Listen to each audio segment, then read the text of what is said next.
Muito bem. Semana número 3, né, do nosso curso, das 39. Estamos na terceira semana.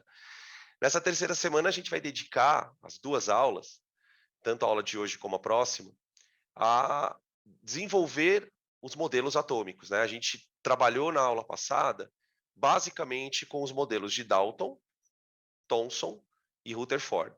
A nossa ideia na semana retrasada, antes do carnaval, era justamente trazer de cada modelo alguma contribuição para aquilo que a gente tem hoje, né, que a gente conhece hoje como sendo a estrutura de um átomo, tá? Então eu vou começar a nossa aula de hoje fazendo uma retrospectiva dos 3 principais modelos, modelo de Dalton, Thomson e Rutherford, tá bom? Então vamos lá, vou passar aqui o primeiro slide. Esses 3 primeiros slides, pessoal, que eu vou passar para vocês aqui, eles foram slides trabalhados já na aula passada. Então vocês vão ver que eu peguei, na verdade, copiei os slides e trouxe eles para cá para a gente poder discutir, tá bom? Então, espera aí. Vamos lá. Opa, aqui. Aqui. Deixa eu abrir aqui primeiro. Opa, perdão, gente. Aqui. Pronto. Então, quando a gente começa a construir a nossa ideia da estrutura atômica, né? Quando a gente trabalha com a ideia de modelo, a gente está falando sempre de uma construção a partir do conceito de modelo, né? E qual é a ideia de modelo na ciência? Modelo é todo tipo de estrutura que a gente utiliza para poder explicar um fenômeno, basicamente. Então, quer dizer, quando eu vou estudar, por exemplo, a gravidade, estou dando um exemplo lá da física, né?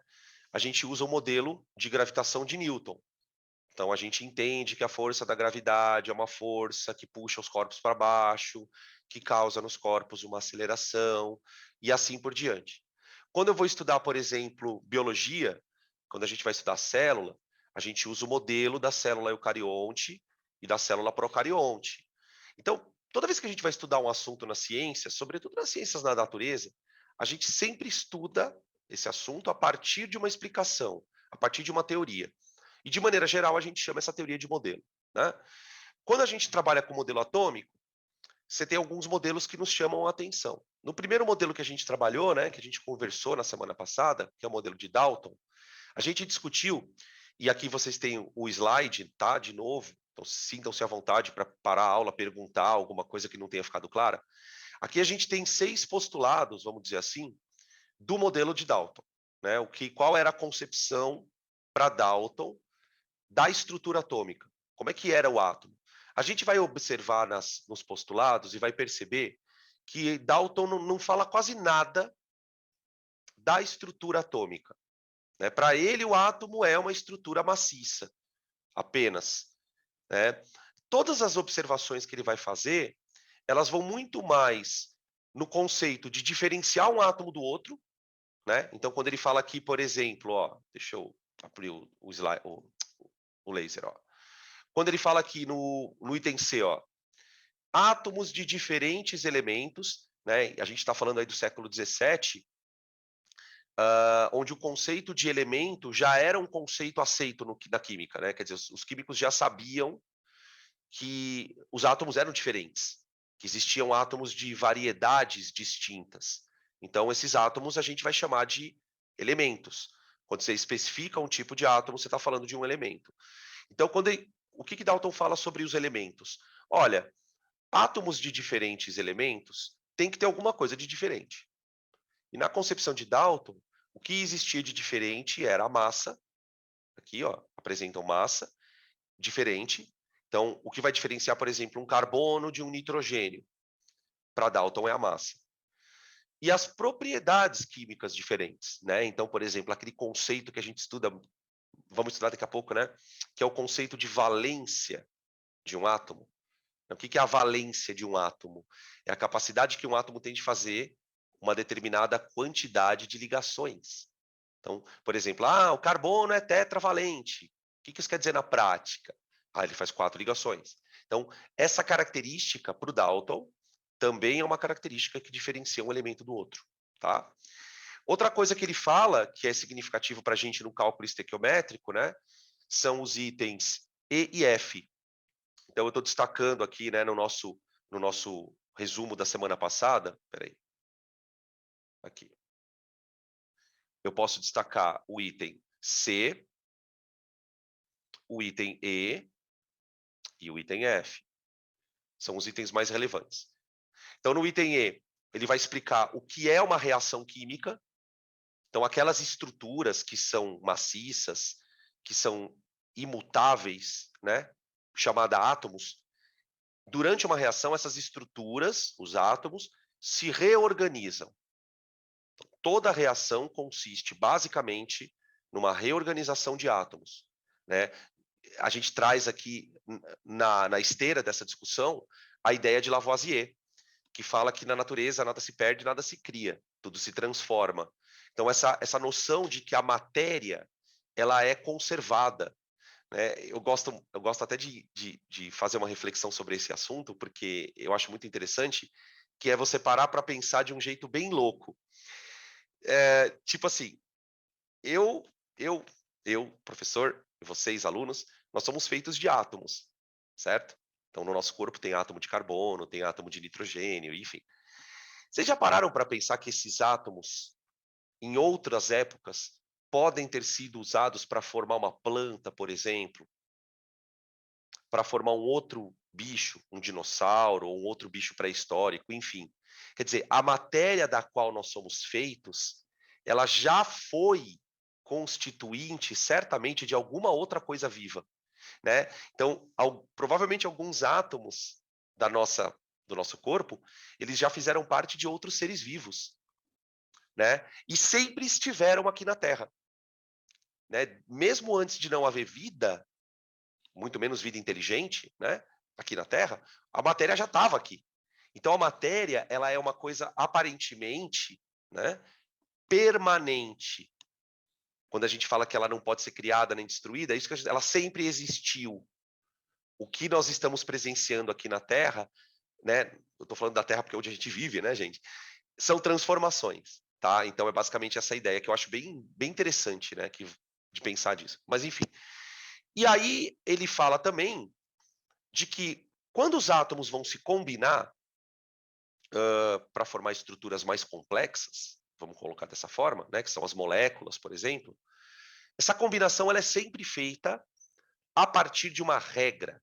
Então a gente entra no item F. Os compostos são formados pela combinação de átomos em diferentes proporções fixas. Então, aqui surge pela primeira vez, né, o conceito de fórmula. Quando você escreve uma fórmula, então você fala a água tem a fórmula H2O, a glicose tem a fórmula C6H12O6. Então, esses números que a gente observa nas fórmulas, eles de uma certa maneira nos traduzem essa ideia de proporção, tá? Que é justamente a base do cálculo estequiométrico. Então, a gente discutiu o modelo de Dalton e chegamos à seguinte conclusão: olha, em termos de estrutura, o átomo de Dalton não fala nada. Acabou. Mas em termos de proporção, em termos dessa questão da massa, aí já é uma outra história. Aí a gente passa, também ainda na semana retrasada, né, para o modelo de Thomson, né? O modelo de Thomson ele se destaca, gente, pela constatação de que matéria tem eletricidade, né? Aquilo que a gente chama de eletricidade é uma consequência da matéria.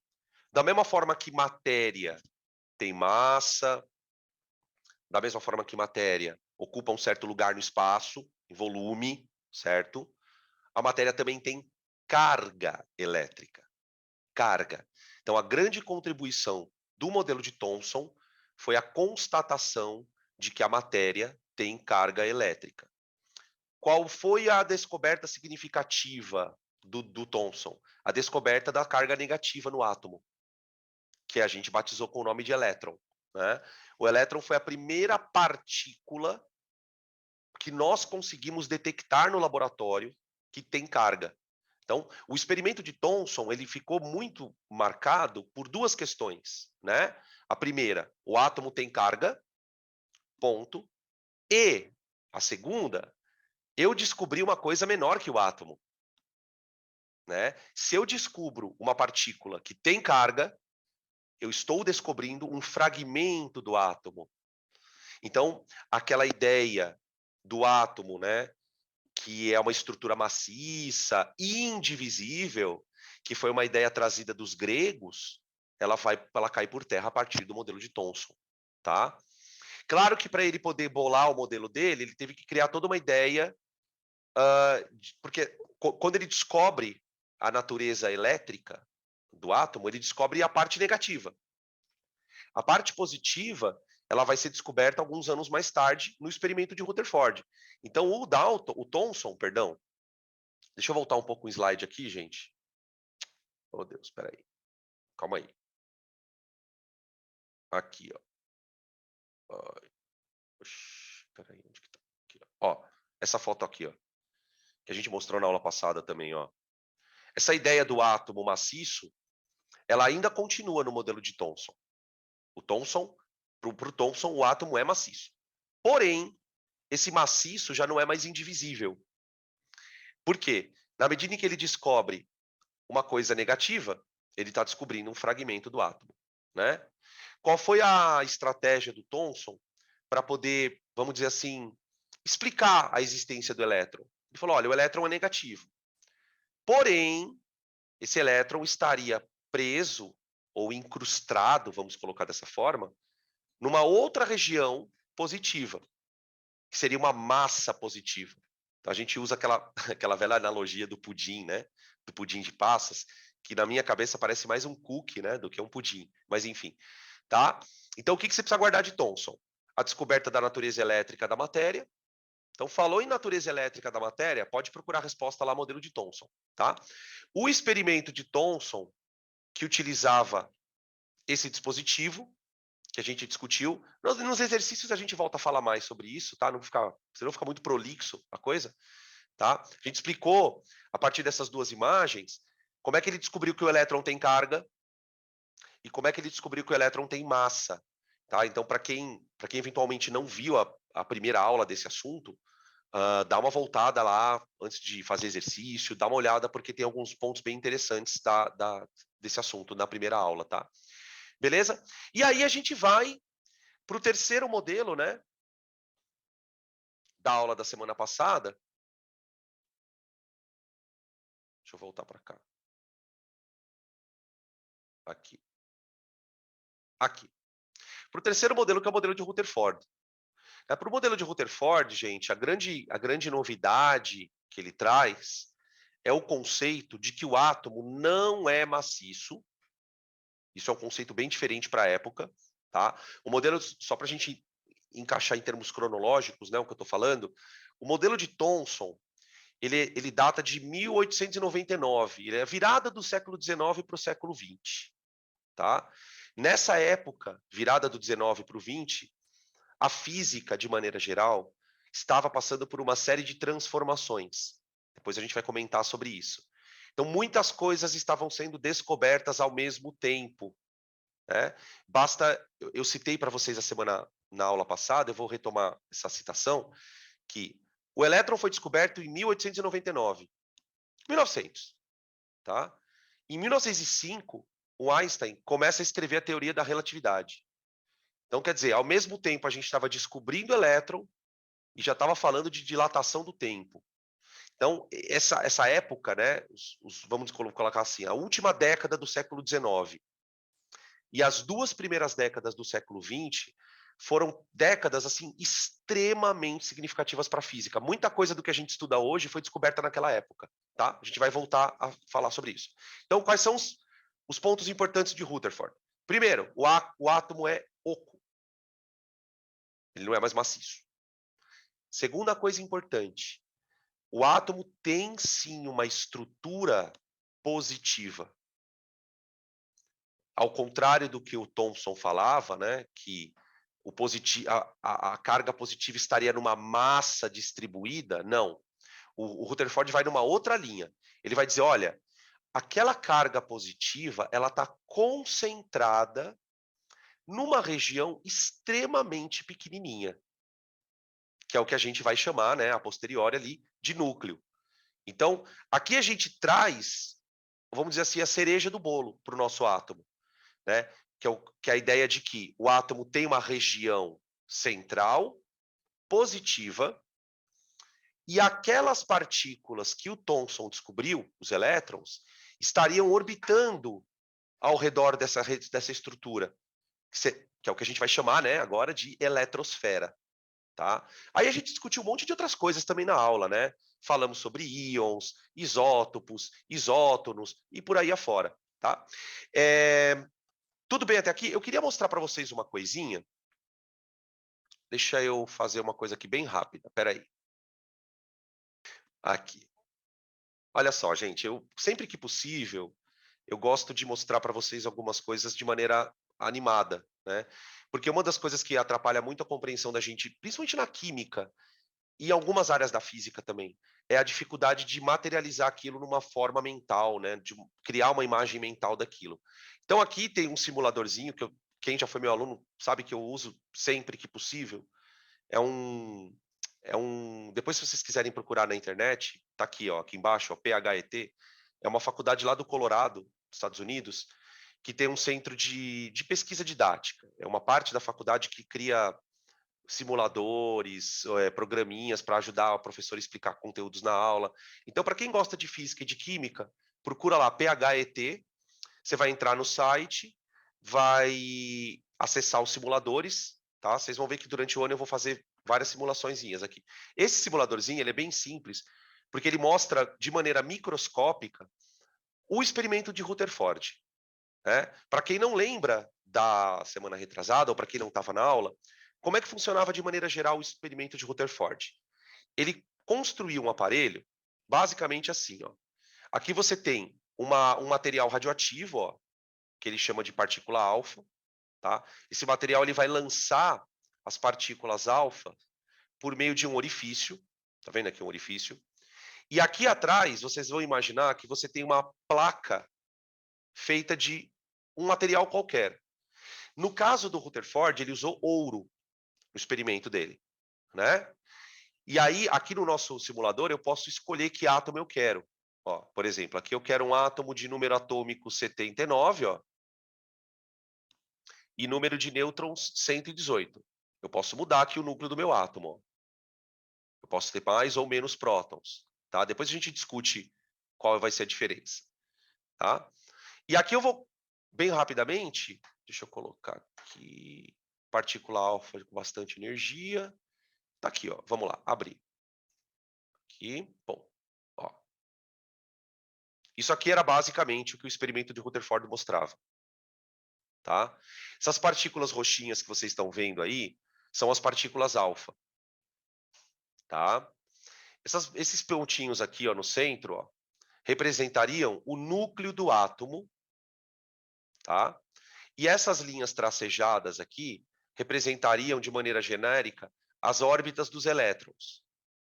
Beleza? O que a gente vai observar? Para quem não lembra, né? As partículas alfa são partículas positivas.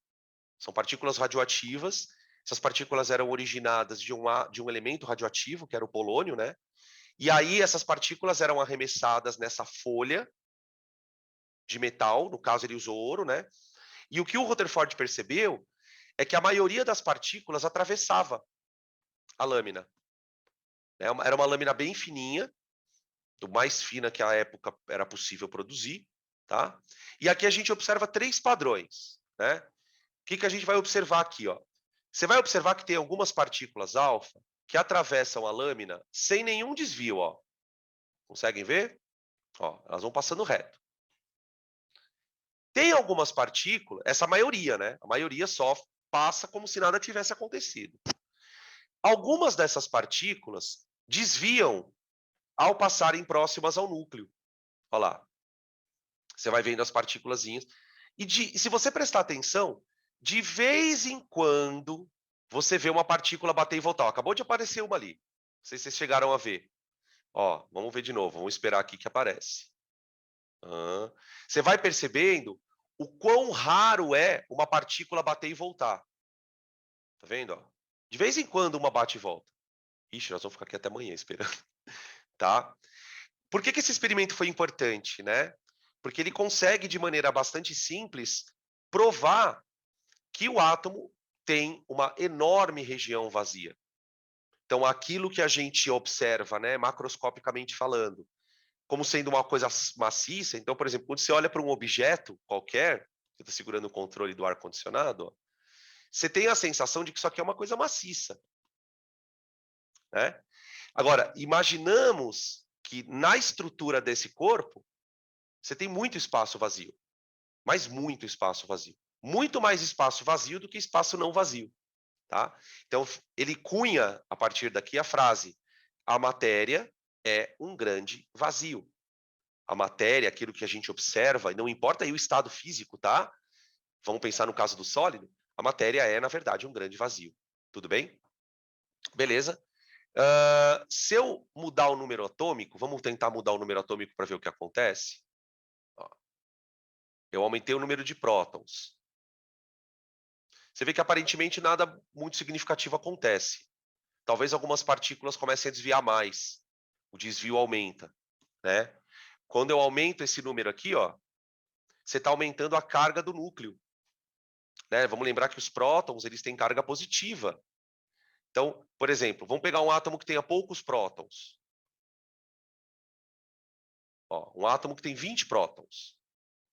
Um átomo que tem 20 prótons, ó, você pode perceber que as partículas, elas até desviam do núcleo, mas elas desviam menos, bem menos, tá vendo? Por que isso acontece? Não é porque o núcleo ficou menor. O núcleo é muito pequenininho, não importa se ele tenha 20 prótons ou 40 prótons, não interessa. O núcleo é uma estrutura pequena. A questão é que quando esse núcleo tem menos prótons, esse núcleo tem menos carga positiva. Se o núcleo tem menos carga positiva, ele vai desviar menos as partículas. Quer ver? Agora vamos para o átomo de 100 prótons. Olha lá. Olha o que acontece com o desvio. Ele é um desvio mais intenso, vamos dizer assim. Tá? Por quê? Porque o núcleo tendo uma carga mais positiva, ele consegue fazer desvios mais significativos em relação às partículas alfa. Tá bom? Tudo bem, gente? Ficou claro? Beleza. Então, vamos voltar para o nosso slide. Prontinho. Voltamos aqui para o slide. Tá? Enquanto eu estava trocando aqui a tela, apareceu uma pergunta aqui. Prof, e qual a relação da mudança do número de nêutrons? A gente não fez o teste ali, né? Vou lembrar que eu não fiz esse teste, mas vamos pensar um pouco. Por que a partícula alfa desvia? A partícula alfa desvia porque o núcleo é positivo, certo? Se eu alterar o número de nêutrons do átomo, o núcleo não vai se tornar mais positivo ou menos positivo. Por quê? Porque o nêutron não tem carga. Então, respondendo a tua pergunta, prof, e qual que seria a relação da mudança do número de nêutrons? Em relação a desvio de partícula, nada.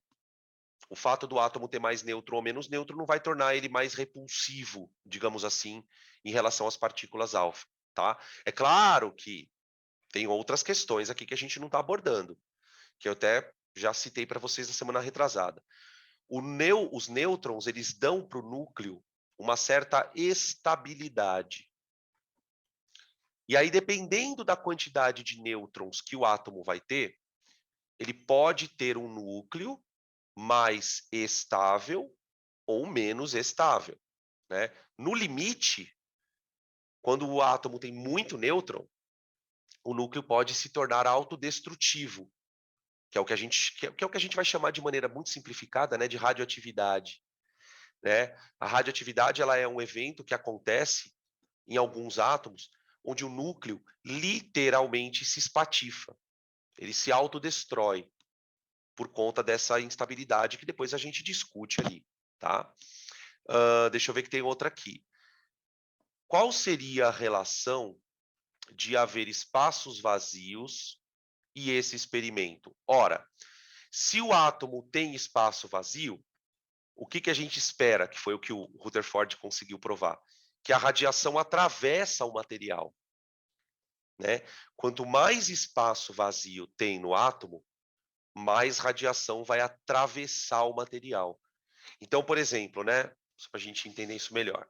Imagina que isso aqui, ó, seja uma lâmina de ouro, ok? Uma lâmina de ouro, bem fininha. Eu coloco a lâmina de ouro aqui. Se eu bombardear essa lâmina de ouro aqui, ó. Espera aí. Cadê ela? Aqui, ó. Se eu bombardear essa lâmina de ouro com partícula alfa, o que a gente espera que vai acontecer? Ora, se o átomo tem espaço vazio, a partícula alfa atravessa. Então, nesse desenho aqui, ó, a gente tem exatamente a relação que você está pedindo. Ó, aqui. Ah, então o átomo tem espaço vazio? Tem. Então, o que eu espero? Eu espero que a radiação atravesse ele. Tá? Aqui a gente tem o desenho, que também foi mostrado na semana passada, das partículas saindo do material. Ó, aqui elas incidem na barra de ouro, na lâmina de ouro, no material que a gente está usando, né? E aqui você tem algumas partículas sofrendo as alterações do percurso. Então você tem, ó, a partícula que bate e volta, né? Uma partícula que bate e volta, ela está batendo direto no núcleo, ó, pum, e voltando. Tá vendo? Tá. Como é que ele descobriu que tinha tanto espaço vazio? Ora, tinha tanto espaço vazio porque muita radiação atravessava, né? Ele conseguiu perceber que para cada 10 milhões de partículas que passavam, uma não passava. Vou repetir o que eu estou falando. Para cada 10 milhões de partículas que passavam, uma não passava. Então, quer dizer, por que tanta partícula passa? Porque tem muito espaço vazio, tá bom? Não sei se ficou claro. Qualquer coisa, grita aí de novo, tá? Beleza. Bom, agora a gente pode começar a aula, gente. Ai, professor enrolador. Ô, professor enrolador. É que eu gosto de ir devagar, tá, gente? Para quem não tá acostumado, vai se acostumando aí que o tio aqui é lerdo, tá? Porque o assunto ele exige que a gente vá devagar. Bom, quando é que a gente começa a questionar um modelo? Quando esse modelo apresenta falhas ou quando ele não consegue explicar alguma coisa. Então, são duas questões muito importantes. E agora isso vai ficar muito claro. Né? Por quê? Porque para eu entrar no modelo de Bohr, eu preciso contar para vocês uma história gigante. Eu preciso contar duas coisas, na verdade. Né? Qual é o problema no modelo de Rutherford? E segundo, o que ele não conseguia explicar? Porque aí a gente vai sentir a necessidade de trazer para a nossa discussão outros fatos, outras questões sobre o átomo, coisas do átomo que a gente até então não sabia. Tá? Então, esse próximo slide aqui, ele já é slide inédito. Tá aqui. Aqui. A coisa funciona assim, galera. No modelo de Rutherford, qual era a estrutura do átomo, basicamente? Eu tinha uma região central, positiva, que seria o núcleo, certo? O núcleo. Tá. E pelo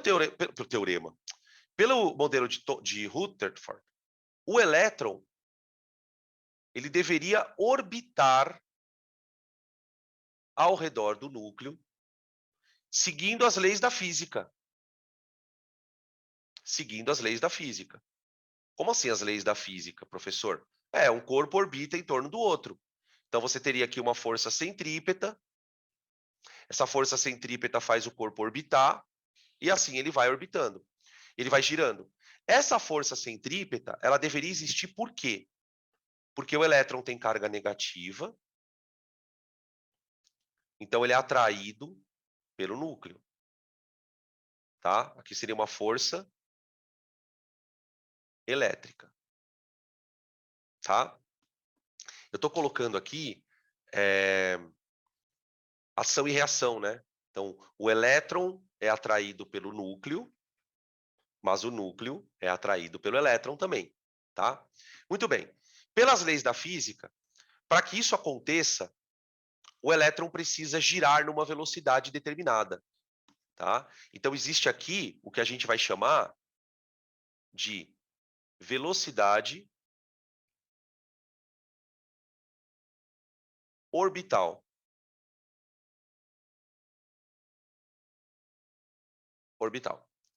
Tudo bem? Qual é o problema? Qual é o problema? A física da época, ela sabia que para o corpo girar em torno do outro sem cair, essa velocidade orbital ela tem que ter um valor específico, né? Eu posso citar para vocês um exemplo do mundo real para vocês trazerem aqui. Por exemplo, por que a Lua não cai na Terra? Alguém poderia me explicar? Por que a Lua não cai na Terra? Já que a Terra atrai. Eu estou falando isso, né, gente? Porque a Terra atrai a Lua por gravidade. Agora, mas se a Terra atrai a Lua por gravidade, por que a Lua não cai na Terra? A questão tem a ver, galera, com a velocidade da Lua. Para que a Lua não caia na Terra, é preciso que ela gire em torno da Terra com uma velocidade definida, né? Um outro exemplo que a gente pode citar em relação a essa questão são os satélites que ficam girando em torno da Terra. Um satélite, para ele girar e não cair em torno da Terra, ele precisa andar. Então, todo corpo, para girar em torno do outro, precisa ter uma velocidade orbital, tá? Essa é basicamente a ideia. Espera aí. Deixa eu ver se tem uma coisa que estão mandando aqui. Teria a ver com os astros do universo ficarem se puxando também? Então, na verdade, tem a ver com isso. Na verdade, todo mundo se puxa, mas não é por isso que a Lua não cai, tá? Não é por isso. A Lua só não cai porque ela está andando. Se porventura fosse possível, né? Pelo amor de Deus, se porventura fosse possível a gente parar a Lua, ou nem parar, não precisa parar não. Se você reduzir a velocidade dela, ela cai. Ela cai. Para que ela fique girando, a gente vai trabalhar muito isso na parte de física. O conceito de velocidade orbital, como é que eu calculo essa velocidade, quanto tem que ser essa velocidade para o corpo ficar orbitando sem cair. Mas basicamente a questão é velocidade. Até aí, beleza, a física aceitava isso.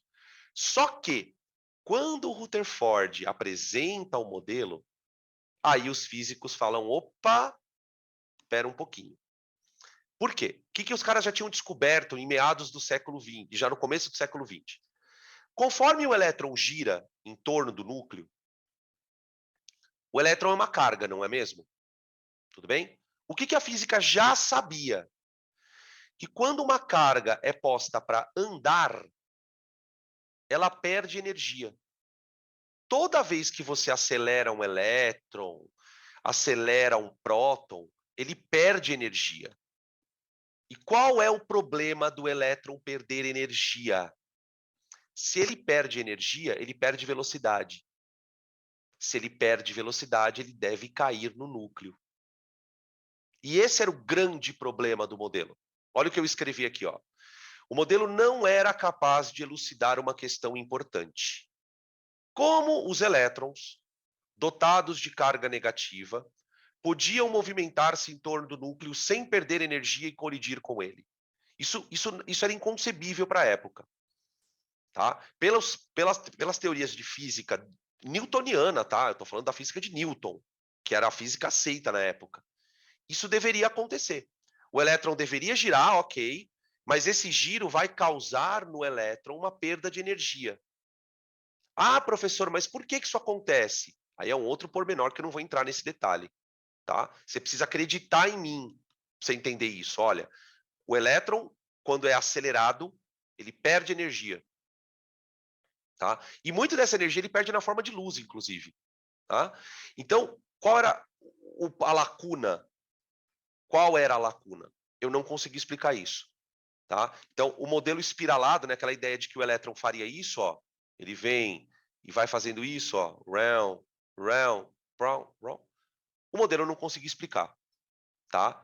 Então, por mais que o modelo tivesse sido importante, e ele é importante porque ele traz a ideia de núcleo para o átomo, por mais que o modelo seja importante, ele tinha suas lacunas. tá? E essas lacunas, elas só vão ser preenchidas no próximo modelo, que é o modelo de Bohr, tá? Tudo bem até aqui? Tranquilo? Bom, a partir do modelo de Thomson, todas as explicações que a gente vai trazer a partir daqui são explicações que começam a esbarrar numa área da física e da química extremamente abstrata, que é a física ou a química, né, quântica, né, que a gente costuma chamar de maneira até um pouco mais correta de mecânica quântica. Tá? Uh, a palavra mecânica se refere a movimento, a mecanismos de movimento. Então, até o século XX, toda a explicação de movimento que se tinha, qualquer explicação, né, o conceito de velocidade, o conceito de posição, enfim, todas essas ideias elas eram explicadas a partir da física clássica, que é a física do Newton. Tá? Para quem não entende o que é a física do Newton, a física do Newton é a física que você está estudando comigo na física. Cinemática, equação horária, o corpo tem uma velocidade, uma posição, enfim. Tá? A partir do século XX, começam a surgir algumas coisas muito estranhas na mecânica quântica, no estudo de movimentos. E essas coisas vão adentrar a química. Os caras começam a tentar a perceber que para poder explicar algumas coisas na química, eu preciso lançar a mão não daquela coisa clássica do elétron como sendo uma bolinha andando, tá? E eu vou citar para vocês algumas coisas importantes para a gente poder preparar para o modelo de Bohr, tá? Aqui tem duas frases que são bem parecidas, né? A frase do Bohr e do Richard Feynman. O Richard Feynman foi um físico também muito famoso do século XX, ganhou o prêmio Nobel e não quis, recusou o prêmio Nobel. O Bohr não, o Bohr ganhou o prêmio Nobel e aceitou. O Bohr, ele era um, vamos dizer assim, um defensor da mecânica quântica, né? Ele foi o primeiro, por que ele é famoso na química? Porque ele foi o primeiro cara que pensou em explicar o átomo a partir de uma perspectiva quântica, né? E essa palavra quântica, ela está sendo muito usada nos últimos anos com outros significados, tá? Que depois a gente até pode discutir sobre essa questão. Então a gente precisa falar um pouquinho de como que essa mecânica quântica nasceu, o que tipo de coisas estranhas ela traz para a nossa discussão, para que depois eu entre no modelo de Bohr, tá? Vamos lá, então. Deixa eu trazer um outro slide aqui. Bom, para começar a entender mecânica quântica,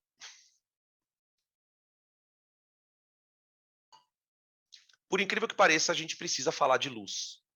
Luz, né? A luz, ela é uma das coisas mais difíceis da gente explicar. Por quê? Porque isso, a gente pode fazer uma retrospectiva ao longo do tempo, que explicar a luz sempre foi um problema para a física, tá? Vocês já devem ter ouvido a expressão, não sei se vocês já ouviram, dualidade onda-partícula. A dualidade onda-partícula é um conceito que a física até hoje não conseguiu explicar. Como assim, professor? Me fala melhor sobre isso. A dualidade onda-partícula é você olhar para uma coisa e perceber que aquela coisa pode ser entendida como uma onda ou que ela pode ser entendida como uma partícula. Tá? O primeiro problema que a gente traz dessa dualidade, de é ou não é, vamos dizer assim, é a explicação da luz. Né? O primeiro cara que tentou explicar a luz de forma concreta foi o Newton, para variar. O cara era foda, né? O Newton, olha, na boa. Para o Newton, o que era a luz? A luz era um conjunto de partículas. Então, quando você, por exemplo, aponta uma lanterna numa parede, essa lanterna dispara na parede partículas, que são partículas de luz. E o Newton, ele desenvolve toda uma teoria para tentar explicar do que essa partícula é feita. Então ele vai falar, por exemplo, que cada cor é um tipo de partícula, que essas partículas andam muito rápidas, e por aí afora. Tá? E essa ideia de que a luz era uma partícula, ela durante muito tempo foi aceita. Né? Mas A partir da descoberta do eletromagnetismo, os caras começaram a perceber que a luz pode ser explicada de uma outra forma, totalmente diferente. Esquece o fato da luz ser uma partícula. Eu posso também usar a ideia de que a luz é uma onda. E assim como uma onda, ela pode refletir, ela pode refratar, ela pode sofrer uma série de fenômenos tipicamente associados à onda. E hoje em dia, a gente tem as duas teorias olhadas para. As duas teorias elas são olhadas, assim, tipo, eu posso olhar para a luz como uma onda e eu posso olhar para a luz como uma partícula, tá? A gente vai discutir isso, gente, em vários momentos durante o ano, na aula de ótica, na aula de ondulatória, tá? Então, relaxem, porque isso vai ser discutido exaustivamente. Então, eu acredito que muitos de vocês talvez nunca te tenham falado um pouco sobre isso durante as aulas, porque isso é uma coisa mais aprofundada. Então, muitas vezes você olha e fala, mas o que tem a ver uma coisa com a outra? Eu te peço paciência, tá? Vai na minha, tenha paciência que as fichas vão começar a cair logo menos. Então, para a gente poder entrar no modelo de Bohr, eu vou defender a seguinte ideia, que a luz é uma onda, tá? Dentro dessa ideia de que a luz é dual, que ela pode ser uma partícula ou pode ser uma onda, eu vou começar a brincadeira pensando nela como uma onda. E aí vocês devem lembrar que toda onda, vamos escrever algumas coisas sobre onda. Onda.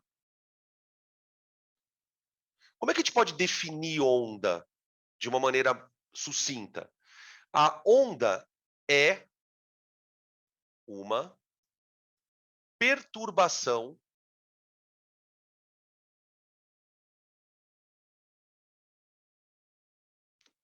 no meio, né? Quando eu uso a palavra meio, eu estou me referindo, por exemplo, à água. Todo mundo aqui já viu uma onda se propagar na água, não é mesmo? Pode ser o ar, pode ser o vácuo. O vácuo é um meio também.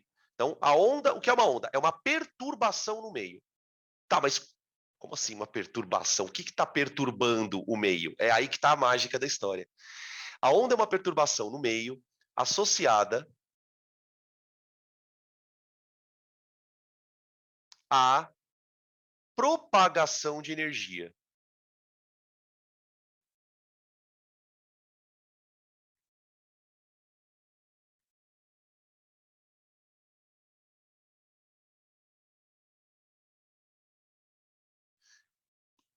Tá aqui. Energia, galera, é uma coisa que a gente não vê. Eu tenho certeza que aqui ninguém nunca viu um joule na tua frente. Alguém já viu um joule? Energia a gente não vê, mas a gente consegue perceber a existência dela. Quando? Quando ela se propaga. Então você pode nunca ter visto um joule, mas você já sentiu o calor de uma fogueira. Energia. Energia se propagando. Você pode nunca ter visto um joule, mas você sabe a diferença entre luz e escuridão, certo? A escuridão é a ausência de luz. Então, quando você para de jogar luz no meio, ele fica escuro. Por quê? Porque a luz é a energia andando no meio, tá? O próprio som, né, galera? Vocês estão me ouvindo graças a uma perturbação que a minha voz está causando. A minha voz está causando. Tanto é que quando a gente estudou ondulatória, vocês vão lembrar disso melhor do que eu, a gente divide as ondas em duas categorias: mecânicas e eletromagnéticas. Depois a gente vai estudar cada uma delas. Mas existem duas maneiras de você perturbar um meio. Ou fazendo um processo mecânico, então olha só o que eu vou fazer aqui, ó. Olha para cá. Eu vou bater palma, ó. Quando eu bato palma, eu estou perturbando o ar. As moléculas do ar começam a se agitar. E essa agitação é a onda, que a gente não enxerga, mas ela está vindo. Mas como é que você sabe? Porque eu escuto. Né? Então, o som, ele é um típico exemplo de uma onda mecânica, porque ela precisa de uma coisa material para andar. Todo mundo aqui já ouviu falar que o som não se propaga no vácuo. né? Já a luz, não. A luz é uma onda que se propaga em qualquer coisa. Ela se propaga na água, no ar, tanana, mas ela também se propaga no vácuo. Tudo bem? Beleza. Então, ondas são perturbações associadas à propagação de energia. Então, basicamente, para você emitir uma onda, o que você precisa? De uma fonte de energia. A tua garganta é um emissor de ondas, suas cordas vocais, né? A lâmpada que está aí no seu quarto, na sua sala, onde você estiver estudando, é uma fonte de ondas. Então, eu posso emitir ondas a partir de fontes. Essas fontes emitem as ondas e elas se propagam e chegam até um receptor, que somos nós, por exemplo. Né? O nosso corpo, ele é capaz de receber ondas pelos nossos olhos e pelos nossos ouvidos. Eu recebo pelos olhos ondas eletromagnéticas, luz, que eu enxergo. Pelos meus ouvidos, eu recebo ondas mecânicas, o som que eu escuto. Tudo bem? Beleza. Além dessa divisão de ondas em mecânicas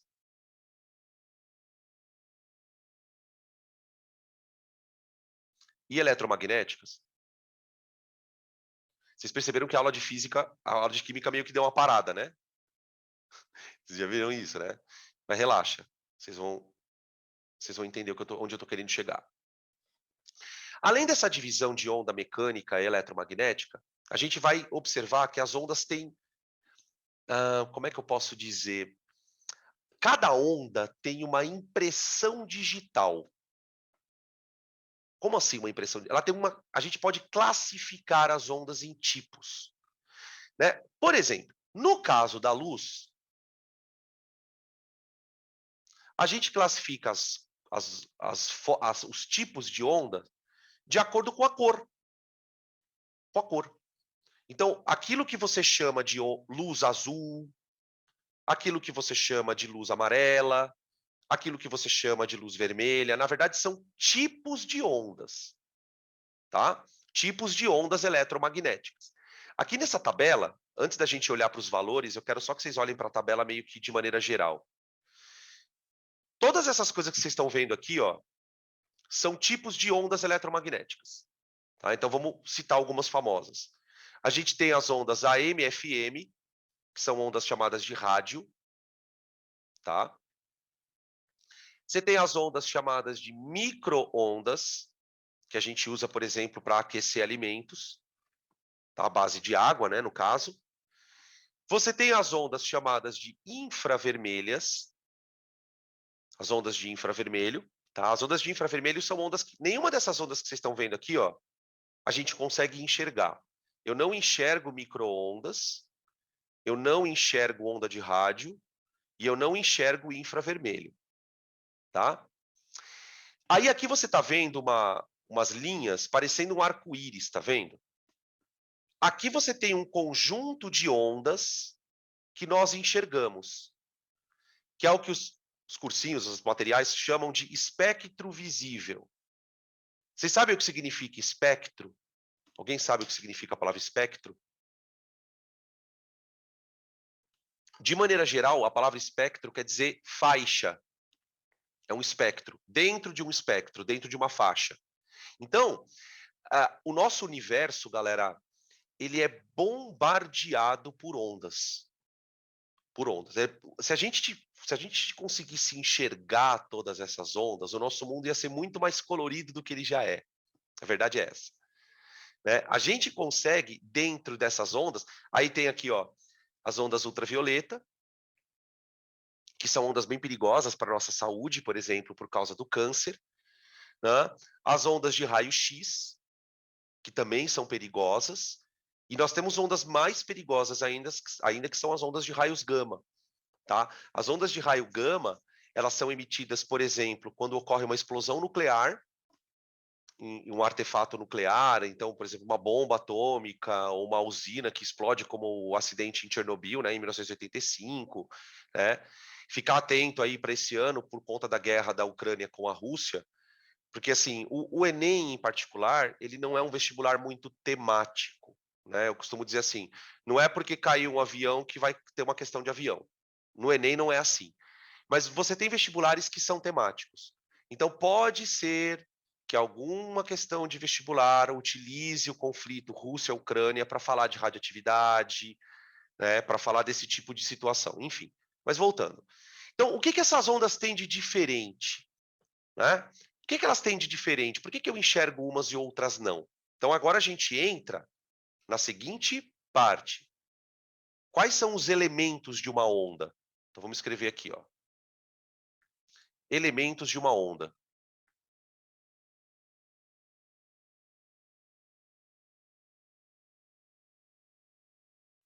Bom, a primeira coisa que você precisa saber sobre a onda é o seguinte: se a onda se propaga, significa que ela anda. Então, de maneira bem assim resumida, né, se eu fosse explicar o que é uma onda para uma criança de 10 anos, 12 anos, eu diria para a pessoa assim: sabe o que é uma onda? A onda é quando a energia anda. É basicamente isso. A energia ela anda na forma de onda. Ela pode andar dentro de uma coisa, tipo dentro da água, dentro do ar, mas ela pode andar no vácuo, quando ela é uma onda eletromagnética. Então, se ela anda, qual é o primeiro elemento que eu preciso considerar? Velocidade.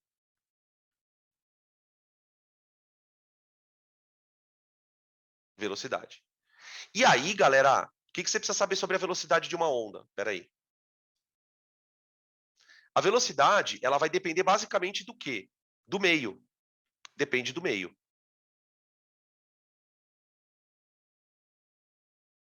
Do meio. Então, por exemplo, se você compara a velocidade do som no ar e na água, você vai perceber que são diferentes. Se você compara a velocidade da luz no ar e na água, você vai perceber que elas são diferentes. Então, para cada ambiente onde a onda anda, ela vai fazer isso com uma certa velocidade. Tá? No caso especificamente da luz, né, a velocidade da luz no vácuo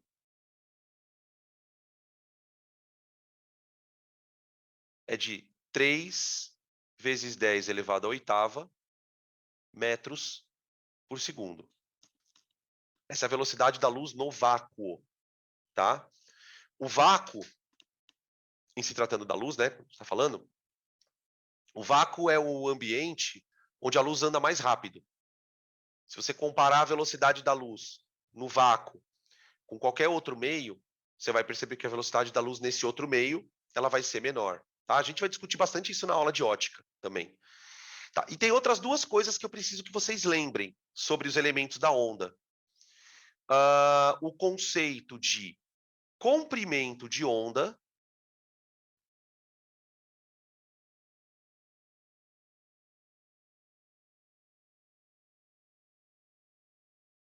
e frequência.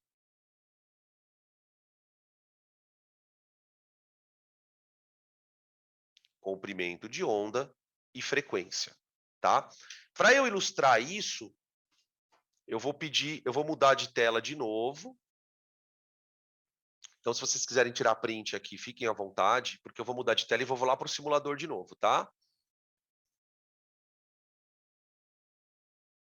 Então aqui, galera, a gente vai dar uma explorada nesse outro simulador para a gente poder se familiarizar com esses conceitos de frequência e comprimento de onda, tá?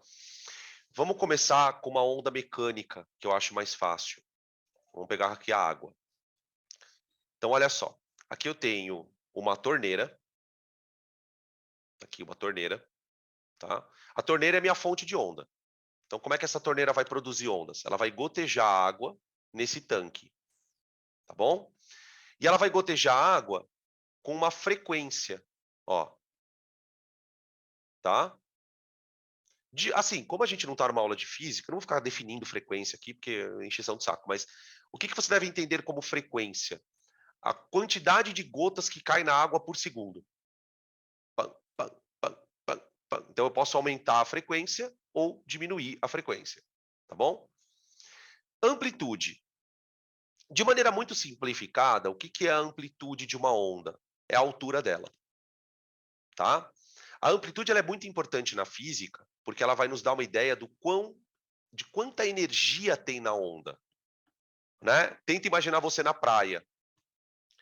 Tá se aproximando uma onda de você. Qual a diferença de você ser atingido por uma onda pequena ou uma onda grande? A energia da onda.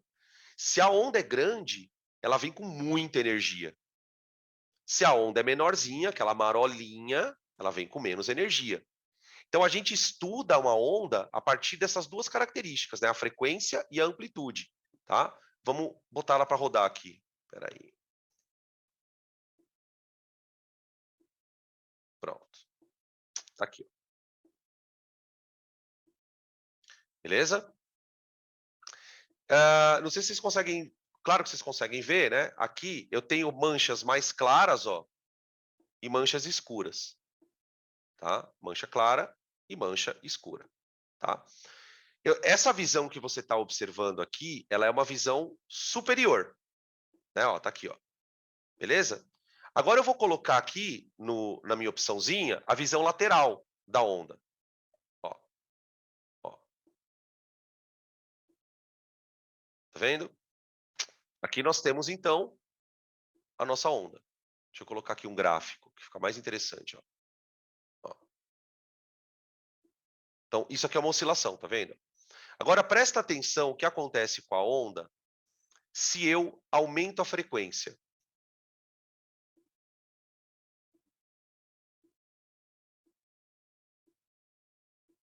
Aqui. Diminui a frequência.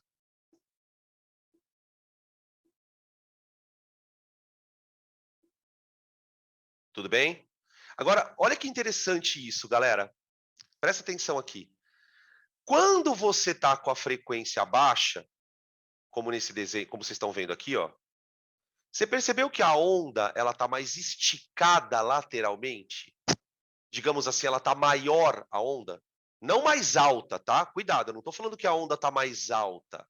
Ela está maior, ela está esticada, percebe? Agora olha o que eu vou fazer agora eu vou aumentar a frequência. Olha o que acontece com a onda. Ela fica menorzinha. Percebe? Frequência grande, onda menor. Olha lá, frequência alta, onda menor. Frequência baixa,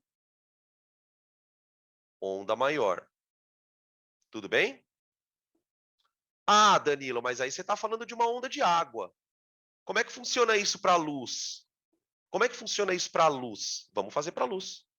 Luz.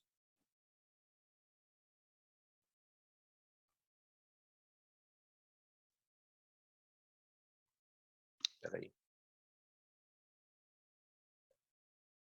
Gráfico. Escolher aqui uma. Ó, olha que interessante aqui, ó. Veja que na seleção frequência tem a cor da onda, ó. Tá? Então, quando se trata de luz, frequência está associada à cor. Aquilo que você chama de vermelho é uma onda que tem uma determinada frequência. Aquilo que você chama de verde tem uma determinada frequência, né?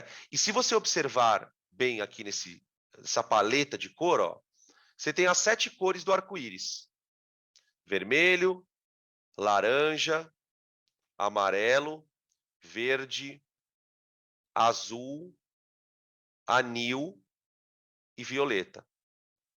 Tá? Você tem o que a gente consegue enxergar. Tá? Vamos ver. Deixa eu botar ela para rodar aqui. Por que não tá? Vista superior. Aqui não tem vista lateral, normal. Olha lá. Ó. A luz também oscila. A luz também oscila. Tá? Claro que a gente não vê essa oscilação da luz. A gente não vê a luz fazendo isso, como na água. Tá? Por quê? Porque a onda de luz é diferente da onda de água. Então, são ondas diferentes. Tá? O que a gente enxerga é aonde a luz bate. Né? Então, eu vou colocar aqui ó, uma tela. Quer ver? Espera aí. Deixa eu apagar aqui. Dá um reset. Pronto. Aqui, tela. Olha a tela. Olha a cor da tela, preta. Agora eu vou ligar a luz, tá? Ó. Aqui eu joguei só um pulso de luz, ó. Pronto. Vendo? Então, a gente enxerga a luz se propagando. Ó. Mudou a frequência? Mudou a cor. Tudo bem? Ah, professor, e a amplitude da luz? O que seria a amplitude? Alguém poderia me arriscar aí? O que vai acontecer com a luz se eu mudar a amplitude dela?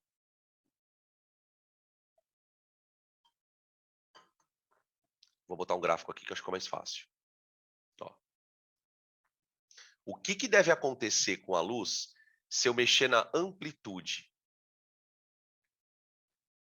A amplitude tem a ver com a energia, hein? Ah, olha lá, apareceu aqui. Fica mais forte ou mais fraca. Exato, ó. Vamos diminuir a intensidade da luz, ó. Ó lá. Não sei se dá para perceber que a luz ficou mais fraquinha. Olha o que acontece com aquela altura, ó. Ó. Tá? Então, é muito importante que você não confunda amplitude com frequência. A amplitude é a energia que a onda está trazendo. Tá? No caso da frequência, ela vai dividir as ondas em categorias, que no caso da luz eu chamo de cor. Tá bom? Beleza? E aí, só para aproveitar que a gente já está aqui, né? Já está no inferno, abraço capeta. Vamos ver o som aqui, ó. O som é muito interessante, cara. O som é uma onda mecânica, né? Então aqui você tem um alto-falante, tá? Eu vou colocar aqui o ar.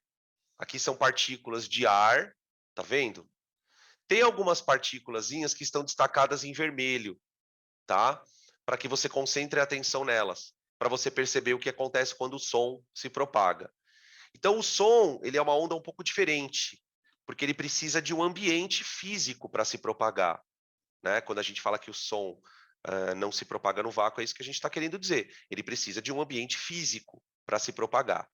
Quando a gente lança uma onda sonora, eu posso escolher a frequência e a amplitude, tá? Então vamos lá. Vocês estão escutando barulho junto, gente, ou não? Espera aí. Deixa eu ver aqui. Não. Não, né? Deixa eu abrir um áudio aqui, que agora vai ser meio bizarrinho. Se eu abrir um áudio aqui para vocês. Acho que agora vocês vão ouvir o som também. Vê se vocês estão ouvindo o som agora, ó. Agora sim. Ah, beleza, Que beleza. Então, vamos lá, ó. Vamos brincar com o som aqui. Vamos ligar aqui o negócio. Ai, que barulho desgraçado.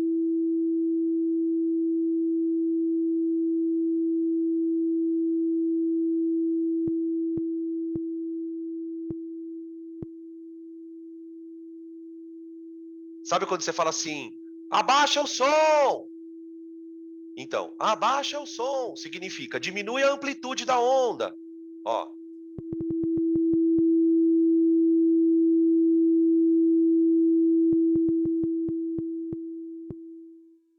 Você percebe que quando você aumenta a amplitude do som, as moléculas vibram com mais intensidade? Então tá vindo mais energia, tá? Então olha só, som de amplitude e baixo, tá? Vamos deixar baixinho sim, porque aí não. Agora eu vou mexer na. Ah, deixa eu colocar o gráfico aqui, peraí. Ó, ó que legal.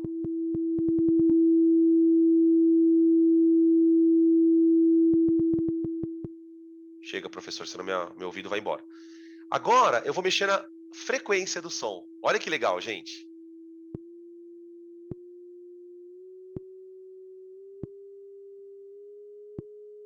O que está acontecendo com o som aqui? Ele está ficando agudo. Deixa eu aumentar um pouco a amplitude.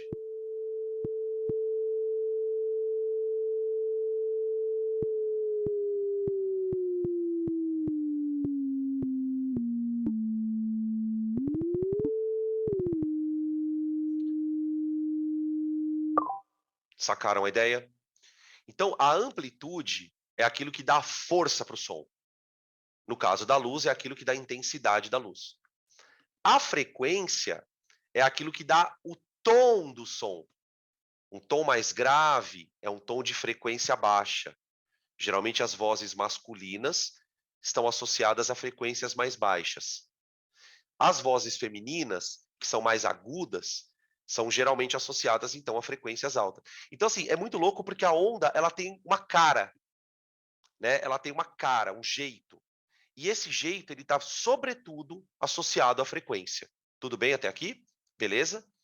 Outra coisa que eu quis comentar com vocês, eu vou voltar um pouco na da água. Deixa eu voltar um pouco na da água. Ó, é perceber que existe uma relação entre a frequência e o tamanho da onda. Então, olha só. Tá vendo isso aqui, ó? Só que é uma onda inteira, tá vendo, ó? Se eu pegar desse ponto aqui, ó, e fizer isso aqui, ó, até aqui, ó, você tem uma onda inteira. Essa onda inteira, ela tem um comprimento, tá vendo? Chamado comprimento de onda. O que que a gente percebe?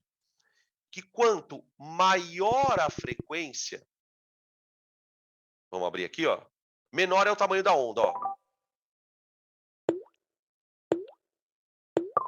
Olha o tamanhinho da onda quando a frequência é grande, tá vendo? Você percebe que a onda ela fica menorzinha? Tá? Isso aqui, para quem gosta de fórmula, né, é o famoso V igual a lambda F. Lembra do V igual a lambda F? Então, ó, para uma onda de frequência alta, eu espero que ela tenha comprimento pequeno, tá? Agora eu vou trocar. Vamos diminuir a frequência.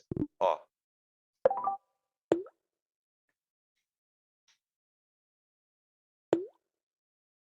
Percebe? Frequência baixa, comprimento de onda alto. Tá? Beleza? A frequência da água está relacionada ao que mesmo, Dan? A frequência da água está relacionada à velocidade com que as gotinhas caem. Quer ver? Ó? Vamos ligar de novo aqui.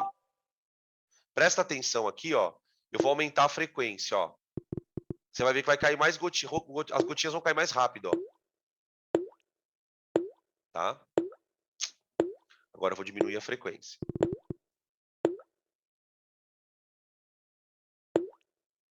Aqui.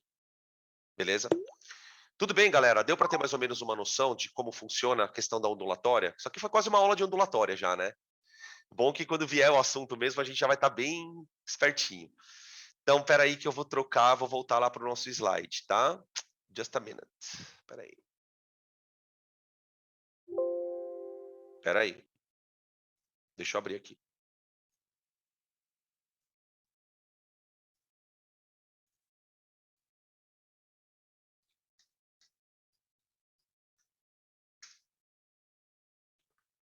Essa imagem aqui é bem legal. Deixa eu abrir aqui.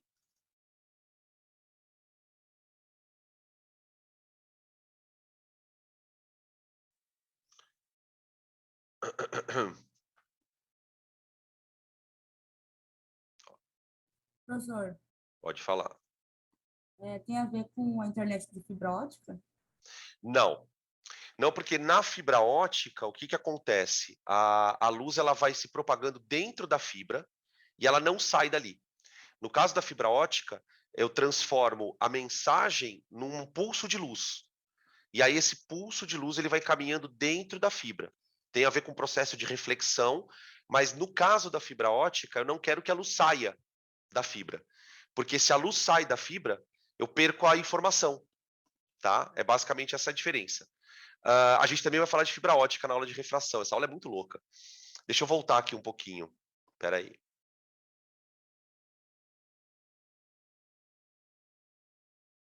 Ó, voltei. Aqui, ó.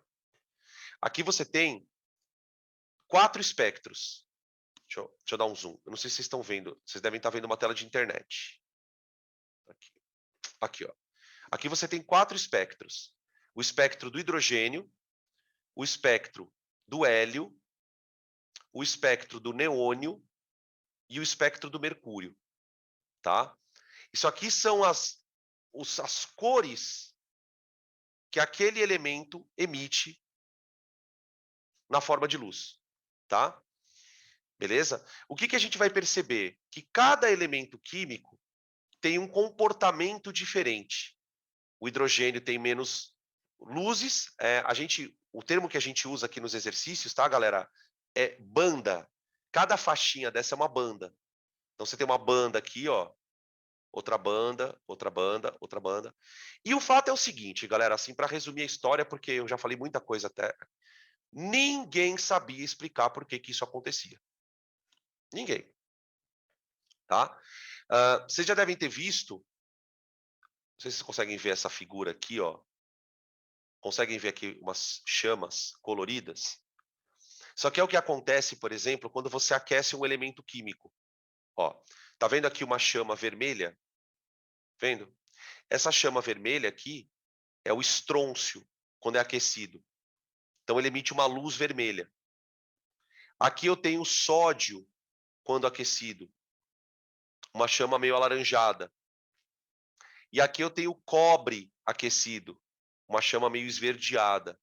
Então, isso você consegue observar de maneira bastante simples quando você pega sal e põe no fogo. Pega sal de cozinha e põe no fogo. Você vai ver que a chama fica amarelada. Então, o fato era o seguinte: ninguém conseguia propor uma explicação do porquê que os elementos emitem cores diferentes. E pior, tem algumas cores que o elemento não emite. Ele simplesmente não consegue emitir, tá? Então, isso é uma preocupação que para nós nos interessa, por quê? Porque quem consegue explicar isso é o Bohr com o modelo atômico dele. Então, ele vai propor uma série de novidades que vão tentar explicar essa história do porquê que os elementos têm espectros diferentes, tá? Deixa eu voltar um pouquinho aqui que tem pergunta, peraí. Já tendo a pergunta, peraí. Deixa eu só voltar para o slide aqui.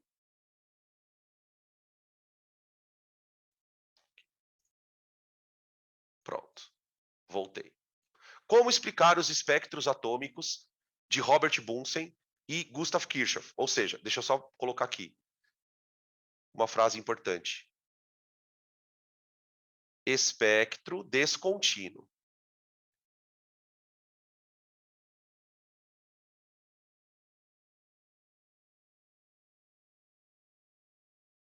Tá aí. Deixa eu ver aqui a pergunta. Dan, então a questão motivadora para ele foi a descontinuidade dos espectros? Exato, exato. Ou seja, por que isso acontece? E a gente pode até ampliar essa discussão para o seguinte, né? Primeiro, por que o espectro é descontínuo? E por que elementos diferentes produzem espectros diferentes? Então, vou colocar aqui, ó, espectro descontínuo e elementos diferentes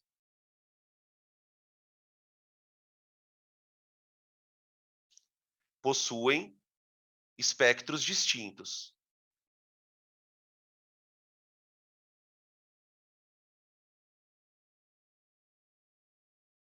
Ô, gente, olha que coisa bonita isso, cara. Puta, eu fico tudo sempre emocionado. Porque olha só, às vezes a gente olha para essas coisas e fala assim: meu Deus do céu, cara, que coisa viajante, pelo amor de Deus. Isso é possível que isso tenha alguma aplicação prática? Sim, sim. Só para você ter uma noção de como isso é importante, a gente usa essa ideia, esse conceito, até hoje na astronomia. Vocês sabem que a gente vive lançando telescópio, né? A gente lançou recentemente o telescópio James Webb, que é um telescópio com vários espelhos, ele é todo um telescópio super, super chique, que vai fotografar coisas que até então a gente não conseguia. Por que esse tipo de observação é importante? Porque vamos parar para pensar no seguinte: imagina que você está olhando lá no céu e visualiza uma estrela. Uma estrela. Uma estrela é formada por elementos químicos. E uma estrela emite luz própria. Será que eu conseguiria, por exemplo, determinar a composição química de uma estrela analisando a luz que ela emite? Sim. Essa descoberta, gente, ela foi uma coisa assim para a astronomia maravilhosa. Por quê? Porque até então a gente olhava para as estrelas e percebia que as cores eram diferentes. Então você pega lá uma estrela, sei lá, Alfa Centauro, ela tem uma cor. Você pega o Sol, tem outra cor. Enfim, mas os caras não conseguiam entender por que as estrelas tinham cores diferentes. O máximo que se falava na época era assim, sei lá, porque de repente a temperatura da estrela é diferente. Com a perspectiva do Bohr, eu consigo dizer do que a estrela é feita analisando a luz dela. Então eu pego, o que o telescópio faz? O telescópio pega aquela luz, decompõe aquela luz e analisa quais são as cores. Pelo tipo de cor que você observa no espectro, você sabe, olha, aqui na estrela tem hélio, aí na estrela tem hidrogênio, na estrela tem, sei lá, enfim. Você consegue obter uma característica química de um corpo celeste que você jamais conseguiria visitar ele, porque ele está muito longe, né? Então, como é que a gente sabe, por exemplo, que o universo é feito por praticamente hidrogênio? Porque quando você analisa a cor de estrelas, você vai perceber, por exemplo, que a maioria delas tem um espectro associado ao hidrogênio.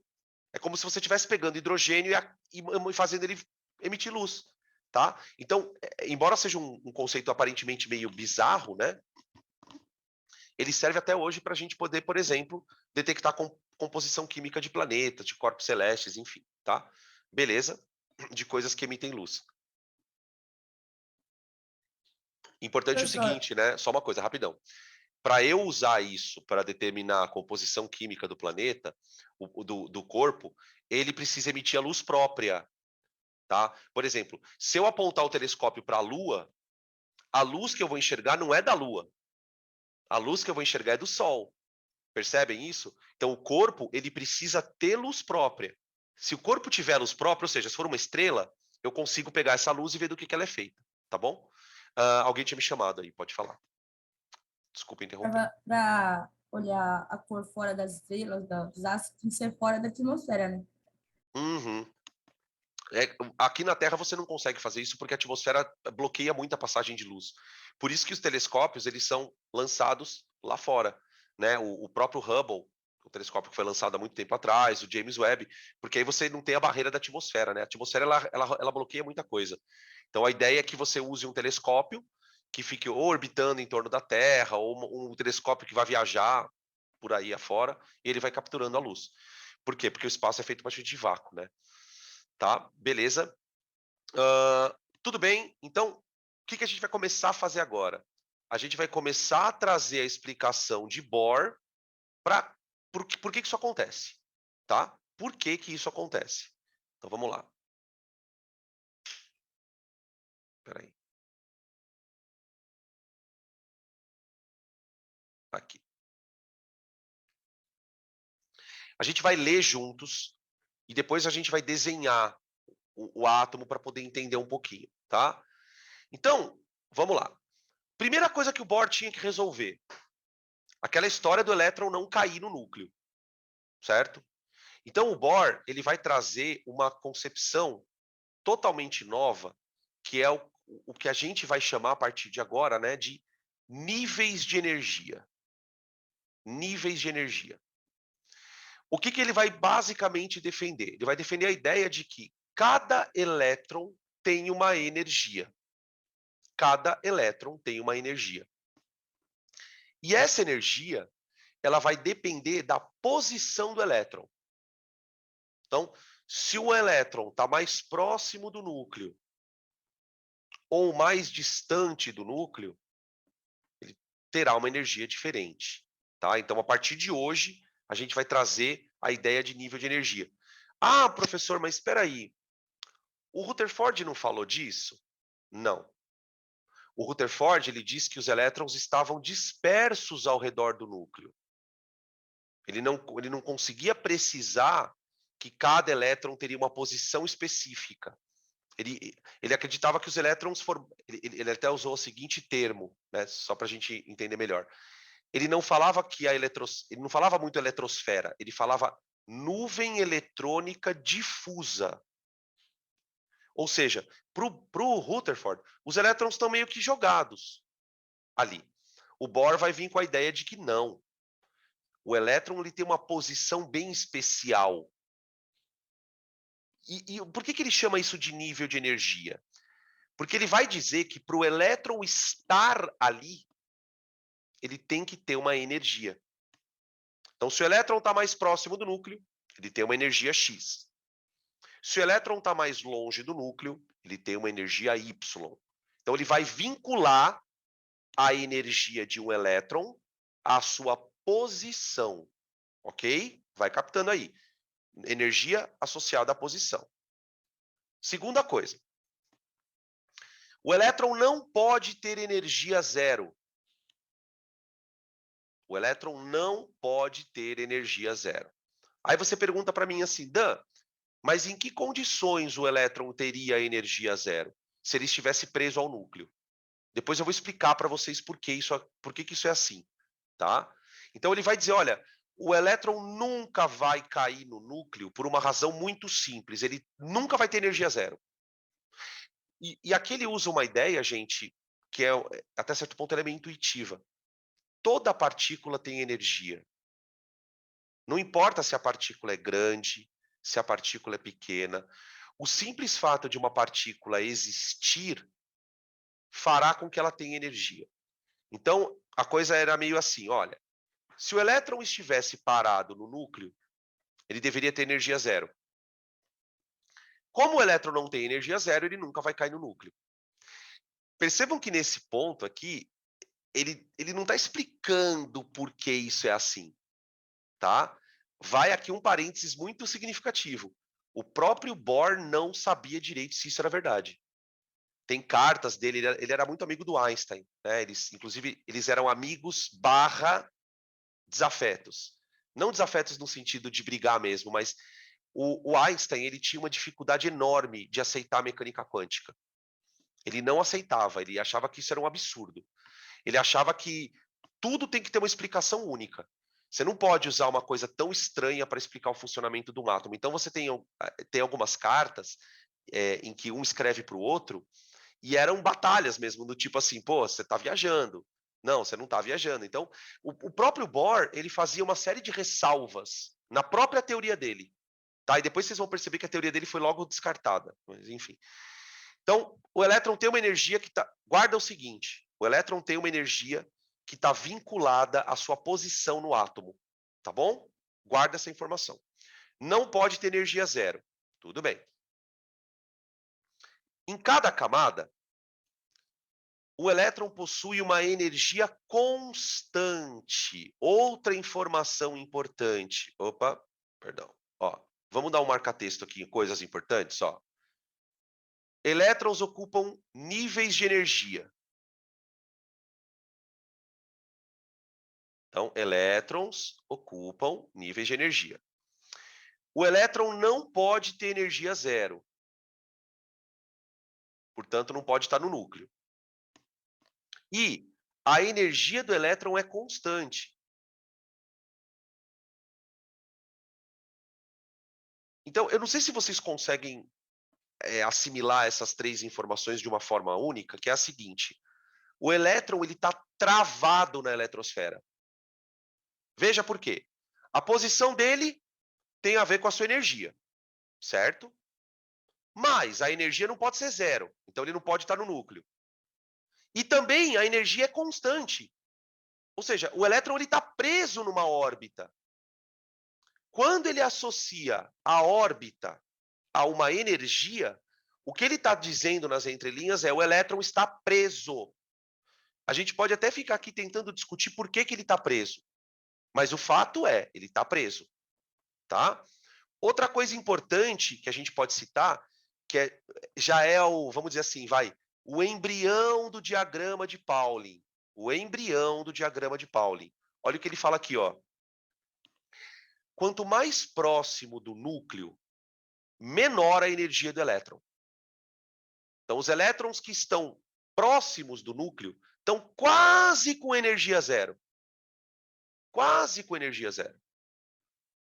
Agora, imagina, por exemplo, um átomo que tem, sei lá, 30 elétrons. Então, você tem elétrons mais próximos, com energia pequena, e elétrons mais afastados do núcleo. Pelo modelo de Bohr, Esses elétrons que estão mais afastados do núcleo são mais energéticos. Lembra daquela expressão que a gente usa no diagrama? Quais são os elétrons de maior energia do átomo? São geralmente os elétrons que estão mais para fora do núcleo, tá? Mais distantes do núcleo, tá? Eu não vou... E aí, gente, eu vou pedir uma dose de compreensão para vocês, que é a seguinte. Eu não vou explicar agora por que o elétron que está mais próximo do núcleo tem menor energia. Não dá para eu explicar isso aqui. Só que eu precisaria de 2 horas para explicar. Quando é que a gente vai estudar isso com calma? Na eletrostática. Lá eu vou explicar por que quando o elétron está mais próximo do núcleo, ele tem menos energia. Tá? Por enquanto, você vai guardar isso como uma informação. Ah, então está mais próximo do núcleo? Tá, menor energia, ponto. Acabou. Tá? E agora vem a coisa mais bizarra. Mais bizarra. Então, antes da gente falar da coisa mais bizarra, peraí. Eu vou pedir para vocês tirarem print.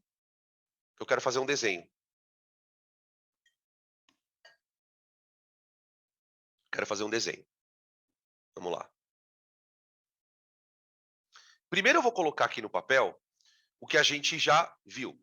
Então isso aqui é um esqueminha bem tosco, tá, gente? Por favor, do modelo de Bohr, tá? Então aqui eu tenho o núcleo, tá? O meu núcleo ele tá num tamanho bem exagerado, né? Porque o núcleo é uma coisa bem pequenininha. Então tenta imaginar que isso aqui é uma coisa bem menor do que ela é, tá?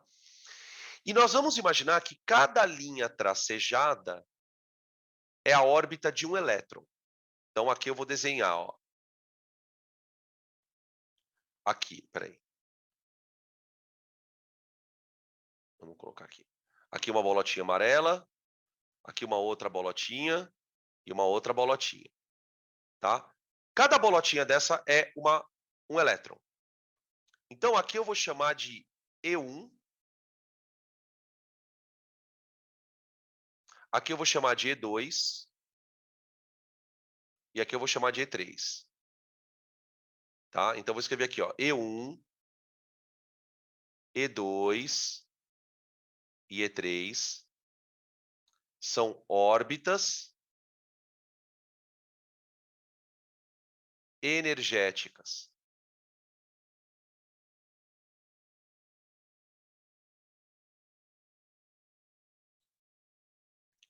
De elétrons. De elétrons.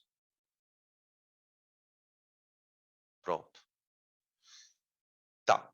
Segundo a teoria de Bohr, cada elétron tem uma energia, certo? Então eu posso dizer de maneira geral que a energia do elétron 1 por ser o elétron que está mais próximo do núcleo, é o elétron que tem menor energia.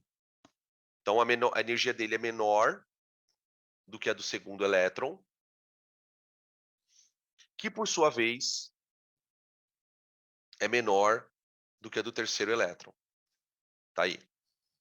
E pelo que a gente acabou de discutir aqui, os elétrons estão presos, tá? Então, com essa parte da explicação, com essa parte do modelo, perdão, né, o que ele consegue explicar? Por que o elétron não cai no núcleo? Ele não cai no núcleo porque ele tem uma energia fixa. E é a energia fixa que faz ele ficar preso na órbita. Tudo bem? Só que até aqui, ele não explicava aquela estranheza, né, da luz. Por que quando um elemento é estimulado, ele emite luzes diferentes do que outros? Tá? Aí ele vai trazer um conceito que é muito louco, que é o conceito de transição eletrônica.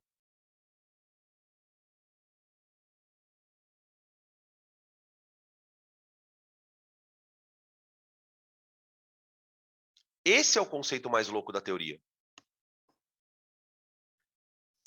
O que ele vai dizer, basicamente? Eu vou voltar um pouquinho para a gente ler a frase. Espera aí. Opa. Aqui. Ó. A história é a seguinte.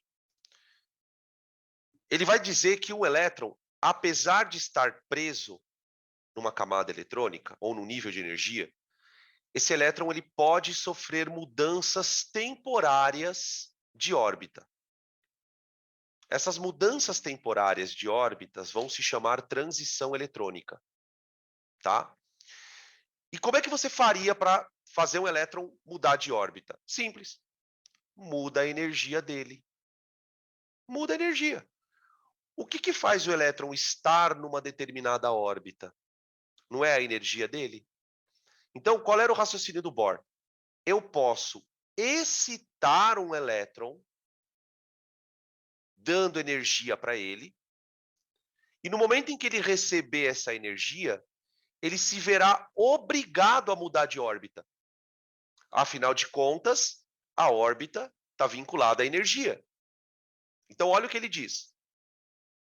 Para passar de um nível de menor energia para um de maior, o elétron absorve uma quantidade apropriada de energia. Tá. Por exemplo, quando a gente esquenta um átomo, você está dando energia para o elétron, para o átomo em si.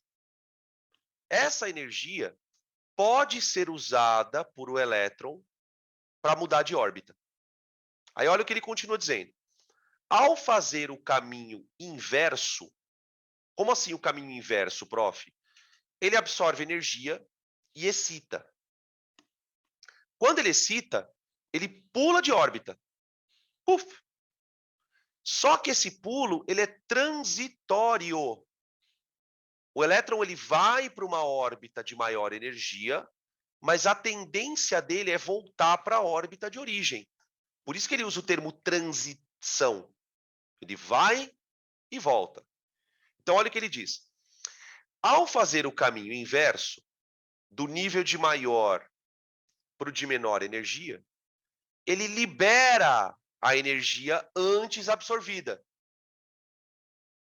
E é justamente nesse momento que você enxerga a luz. Por quê? Porque na teoria do Bohr, ele vai liberar essa energia sempre na forma de luz. Olha o que ele continua dizendo, ó.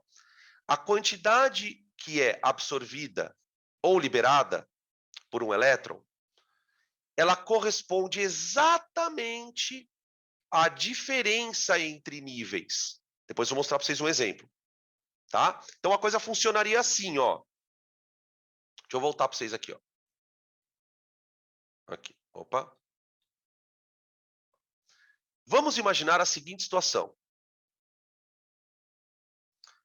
Vamos imaginar que a energia do primeiro elétron seja igual a 10 unidades de energia.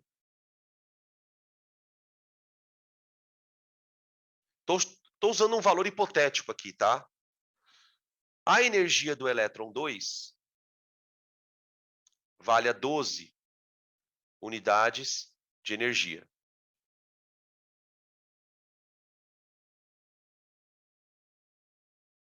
E a 3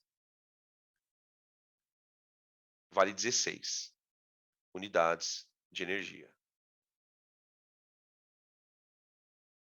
Então vocês percebam o seguinte, ó. Para um elétron mudar de órbita, ele pode sofrer quais transições? Quando o elétron vai da camada 1 para a camada 2, quanto é que ele tem que absorver de energia? 2 unidades, concorda? Vê se vocês concordam. Para ir da camada 1 para 2, ele absorve 2 unidades. Então imagine, por exemplo, o elétron recebendo esta energia. O elétron recebe essa energia. Tá bom. Quando ele retorna para a camada 1, para ele voltar para a camada de origem, ele tem que emitir essa energia de volta. Então veja o que eu vou escrever aqui, ó. Ele absorve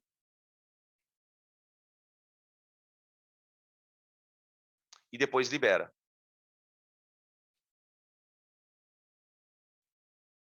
Tá bom? Ele absorve para pular para a camada mais externa e libera. E é nesse momento que ele libera que você enxerga a cor. Por quê? Porque o Bohr ele fala assim, olha, ele pode absorver essa energia na forma de luz, na forma de calor, na forma de energia elétrica. Você pode dar essa energia para o átomo do jeito que você quiser. Só que tem um detalhe. Quando ele liberar, ele só vai liberar na forma de luz. Só na forma de luz. Aí você fala assim, professor, mas o que isso tem a ver com a cor? Vocês lembram que eu falei para vocês que cada onda tem uma frequência? Cada onda tem uma frequência? E cada onda tem uma energia. E é aí que ele matou a sacada, porque ele falou assim, sabe por que você está enxergando uma determinada cor? Porque a luz, a energia que o teu elétron está liberando é uma energia específica para aquela cor. Então, por exemplo, vamos imaginar que com essa energia liberada, eu consigo enxergar a luz amarela. Então, essa luz, ela vai ter uma cor, eu vou escrever assim, ó. A cor depende da energia liberada.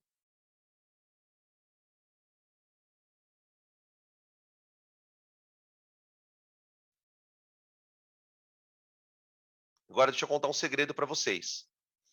Quem é que descobriu isso aqui? Um físico chamado Max Planck. O Planck, em 1900, ele já tinha descoberto que a energia de uma onda... Opa! Tá aqui, ó. O que o Planck tinha descoberto? Que quando você emite luz, essa luz ela vai ter uma cor. E que dependendo da cor, a luz carrega uma energia diferente. Então ele propõe, inclusive, o Planck, vou colocar aqui o nomezinho dele, tá? O do Max Planck. Ele propõe que a energia de uma luz é igual a um número multiplicado pela sua frequência. Esse númerozinho aqui, ó, foi batizado na física em homenagem ao Planck com o nome de constante de Planck.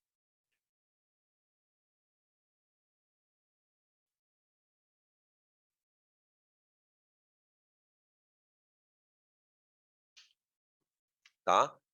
Então, por exemplo, se eu enxergo uma luz amarela, estou dando um exemplo, tá? É porque houve uma transição 1-2. Ah, professor, mas e se o elétron, por exemplo, transitar do 1 para 3? Para ele transitar, pensa comigo aqui, ó. Para ele transitar de 1 para 3, quanto ele tem que absorver de energia? No nosso exemplo, 6. Então imagina, por exemplo, o elétron fazendo isso, ó. Você tem lá, primeira camada eletrônica. Vamos para a terceira camada eletrônica. Para ele ir da 1 para 3, ele tem que absorver uma quantidade de energia. Só que você concorda que essa quantidade absorvida é diferente da quantidade absorvida na transição 1 para 2? Então, quando o elétron vai de 1 para 2, ele emite uma cor. Se a transição for de 1 para 3, ele vai emitir outra cor. Ah, e se a transição for de 2 para 3? A mesma coisa. Então, cada cor que você enxerga é um elétron transitando de órbita. Tá? Quanto mais elétrons transitarem, mais cores o elemento vai emitir, porque você tem mais sinais acontecendo ali. Tá? Pergunta aqui. Dan, a gente não consegue ver o momento da absorção de energia, né? Não. Você só consegue ver a energia sendo emitida. Por quê? Porque você literalmente vê. E também tem uma coisa que eu vou te contar, tá bom? Tem alguns átomos que absorvem radiações que você não enxerga. Por exemplo, o átomo ele pode absorver ultravioleta e emitir ultravioleta. Nesse caso, você também não vai nem enxergar. Né? Quando a gente fala que a gente enxerga a luz, é porque ela está dentro do espectro. Mas, por exemplo, tem átomo que absorve infravermelho. Vocês querem ver um exemplo de uma molécula que absorve infravermelho? O CO2. O CO2, por que vocês acham que o CO2 é um gás estufa, gente? Porque ele tem a capacidade de absorver calor, né? Que é o infravermelho. Então tem molécula que absorve micro-ondas, tem molécula que absorve infravermelho e tem molécula que absorve energias na faixa do visível, tá? Beleza? Aqui tem um outro, se vocês querem tirar print desse desenho, eu vou colocar aqui para a gente ir encerrando, já está meio que no finalzinho, gente, uma figura, peraí, aqui, ó. Essa figura é boa para tirar print, tá? Se vocês quiserem tirar print dela, ela tá até melhor que a outra, ó. Aqui está o passo a passo da coisa, ó. Então vamos lá. Ó. Aqui você tem na figura 1, deixa eu dar um zoom aqui. Aqui é o elétron numa camada eletrônica, tá? Ó. Ele chama essa camada de N igual a 1. Tá? O Bohr, ele propõe esses números, tá? Isso aqui já é o começo do diagrama de Linus Pauling, tá? Que é o que a gente vai chamar de nível de energia. Então você tem aqui o N igual a 1, tá? Aí, ó, cada órbita corresponde a um nível de energia. Quanto mais afastadas do núcleo, mais energia tem as órbitas. Aí, olha o que acontece com o átomo, ó. O elétron, ele vai receber energia. Como que ele vai receber energia? Pode ser esquentando o átomo, como eu falei para vocês, né? Você pega o sal e põe no fogo, você está fazendo isso. Essa energia vai ser usada para excitar o elétron. Então, veja, aqui o elétron, ele recebeu um pouquinho de energia. Com esse pouquinho de energia, ele passou do nível 1 para o nível 2. Aqui. Talvez, se a energia que ele recebesse tivesse sido maior, ele podia fazer uma transição 1 para 3. Daí isso vai depender do quanto de energia ele recebe, tá? Quando o elétron recebe energia, ele salta do primeiro nível ao nível superior, distanciando-se do núcleo, tá? Aí vem a terceira parte. Aqui, ó. Quando o elétron salta de um nível até o outro mais próximo, ele libera aquela energia absorvida, tá? E esta liberação pode acontecer na forma de luz. Eu poderia até tirar a palavra pode ocorrer na forma de luz, porque ela vai ocorrer na forma de luz. Por isso que me perguntaram agora, a energia que eu absorvo eu não vejo. Não, a que o elétron absorveu você não vê, até porque ele absorveu. Né? Quando é que você vai enxergar ela? Você vai enxergar ela quando ele voltar a emitir a luz, tá? Beleza? O Einstein fala mais tarde, né, que essa emissão é feita na base de uma partícula chamada fóton, que eu vou falar sobre a partícula fóton na próxima aula, tá? Tudo bem? Deixa eu ver se tem mais alguma coisa aqui. Tem pergunta aqui. Prof, e como que ele soube exatamente que os elétrons têm uma energia constante? O que o Rutherford fala? Então, na verdade, essa pergunta foi muito boa. Como é que ele sabia que o elétron tem energia constante? Ele não sabia. Aquilo era um postulado. Tipo assim, acredita-se que é assim, ponto. Tá? Mas houve alguma evidência experimental de que o elétron teria energia constante? Não. Por isso que o modelo de Bohr, ele foi pouco tempo depois ele foi descartado. Pouco tempo depois ele foi descartado. Ele tem uma outra limitação, né? Uma das limitações é essa que você acabou de citar. Como é que ele sabia que a energia do elétron era constante? Ele não sabia. Ele supôs. Segunda coisa, os dados que ele mostrava, eles funcionavam para átomos. Sabe com quantos elétrons, gente? Com um elétron. Se o átomo tivesse 2 elétrons, ele já não conseguia mais explicar essas transições. Então, o modelo de Bohr, a gente brinca, né, que o modelo de Bohr ele só explicava, assim, de maneira satisfatória, como era o átomo de hidrogênio. Então, ele calculou, para o átomo de hidrogênio, ele calculou quais eram todas as órbitas, todas as transições que o elétron podia fazer. E na hora que ele calcula, os dados do cálculo coincidem com as cores observadas. Então, pelos meus cálculos, o hidrogênio pode emitir luz tal, pode emitir luz tal. Então, existe uma coincidência entre o cálculo e o observado. Quando ele vai calcular para o hélio, que o hélio é o segundo átomo da tabela periódica, já dá problema. Quanto mais elétrons tem o átomo, mais difícil é para fazer as contas. Então, o que a gente é levado a crer? De que a transição eletrônica existe, mas ela não é tão simples de ser explicada. Eu só consigo explicar a transição eletrônica de um átomo que tem um elétron. Se o átomo tiver 2 elétrons, 3 elétrons, eu já não consigo mais explicar. Percebe? Só que a ideia de transição ela é usada até hoje. Embora o modelo atômico de Bohr não funcione mais, a gente não usa ele mais, a ideia de que existem elétrons transitando, ela é super válida. A gente usa ela não só na astronomia, mas em outras áreas também, tá? Tudo bem, crianças? Eu acho que eu vou parando por aqui, viu? Não sei se vocês têm mais alguma pergunta. Quiserem fazer, fiquem à vontade. Senão a gente vai encerrando por aqui já, tá? Na aula de amanhã, a gente dá continuidade a isso, tá? Ó, falando dos problemas do modelo de Bohr e já entrando no modelo quântico, tá? Que a partir de amanhã o elétron vai deixar de ser uma partícula e vai começar a se transformar numa onda. Aí a coisa fica mais complicada ainda, tá bom? Tranquilo, crianças? Então é isso. Ah, tem mais uma aqui, ó. Pera aí. Como que a tecnologia LED lida com as diferentes cores da luz? Então, a LED não é por transição eletrônica. A LED não é por transição eletrônica. Eu não sei exatamente qual é o mecanismo LED. Tá? Eu não sei exatamente como é que se trabalha com esse mecanismo. Vou até procurar depois porque é interessante. Mas não é transição eletrônica. Tá? Tanto é que o LED emite menos calor, né? Gasta menos energia. Tá? Mas não sei te informar nada detalhado em relação a isso. Tá bom? Então é isso, gente. A gente volta dentro em breve, tá bom? Prof, Pode tem uma falar. pergunta no chat aí. Tem, Do será que eu Lucas. pulei ela aqui? Ah, Não. tem outra aqui, é verdade. Ó, eu tava comendo a pergunta aqui. Obrigado.